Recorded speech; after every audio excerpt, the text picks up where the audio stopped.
Hey guys, welcome back to my shop. I'm Chris with M7 Metalworks. I've got an opportunity to get this anvil right here, guys, and so I want everyone's opinion.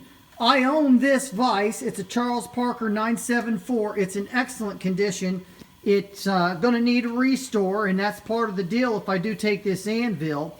It's got the original wrench, so everything on it functions really, really well. The jaws are just a little bit off, but I think I can probably correct that.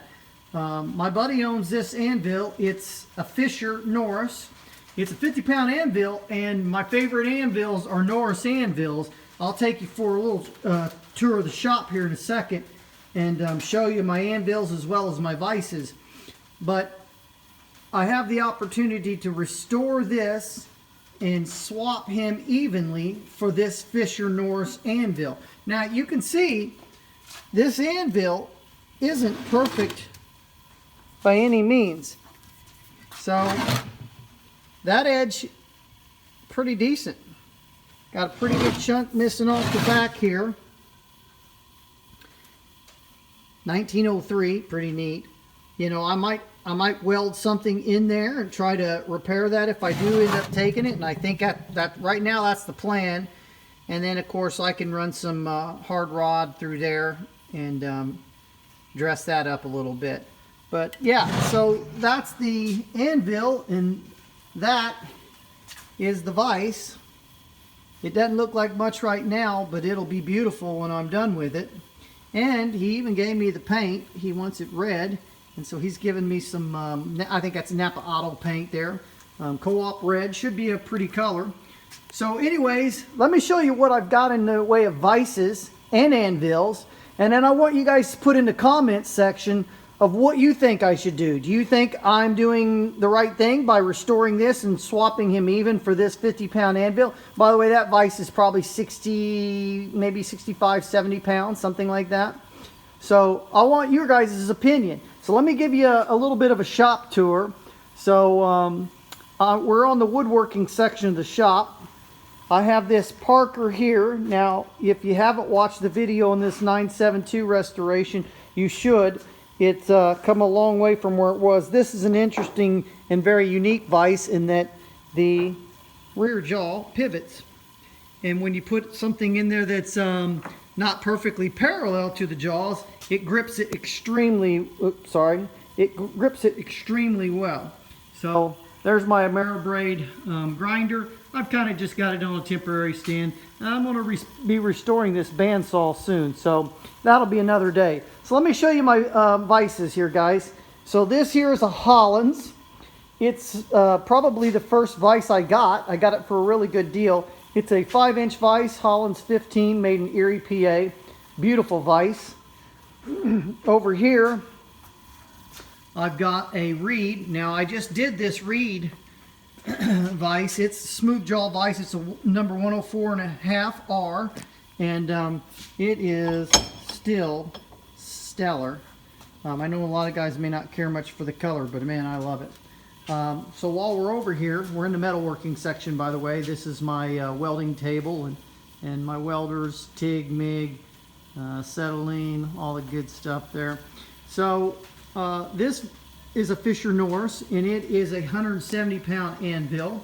And it's in pretty good shape. It's something I got so that when I have kids over, they can actually get on here and kind of hammer. It's a little bit dirty, got a little yellow paint on there from something. I've just got a little cone in here. But yeah, it's in really good condition. Let me get you a good look at that. So you can see, not abused by any means. And then, before we go look at the other Fisher, my father-in-law gave me this vise. It's one that he used to play with a little bit when he was a kid. And then I bought this vise from a gentleman on Craigslist. I think I paid $100 for that. And I also restore that vise on a video if you're interested. Now here's my other Fisher Norris. This is a 250-pound. That's what the 2.5 means on the side there, 250-pounder. And it's a heck of an anvil. Sorry guys, I'm trying to work the camera. Let me get that thing off there. So this particular anvil is pretty pristine. Like the edges here were as crisp and sharp as this front, but I took a belt sander on that and I knocked that down. It just leaves too many shunts in my work when I'm working on the anvil. This is a beauty. I really love this anvil. It's good size, and it's in absolute pristine condition. Kind of give you a little bit of a look there. A little bit dirty, but beautiful anvil in very, very good condition. So that's that. Let's go over here and let's see the little Colombian. This Colombian I made for my daughters. I restored it. It is a really nice anvil. Or sorry, it's a really nice vise. Teeth are just near new. So again, I restore this on a YouTube video. So I'll try to maybe put a link up on top to some of these vises, and that way if you're interested in viewing those, you're certainly welcome. And then now I'm going a little fast here. So this is my automotive section of the shop. As you can see, wrenches and stuff hung up on the wall. I like things hung up on the wall. I like to be able to grab my stuff and clearly see where it's at. I don't want to open a bunch of drawers and this kind of thing. So here's my Wilton. This is the one that my pastor actually gave me. It didn't have the base, the swivel base. It was missing, so I went ahead and purchased that. It was very expensive, by the way. It was $150, and I had to get new jaws as well, just the pipe jaws. The regular jaws were in good shape. As you can see, they're gosh, almost as new. So give you a little bit of a look at that one. Get you the other side here.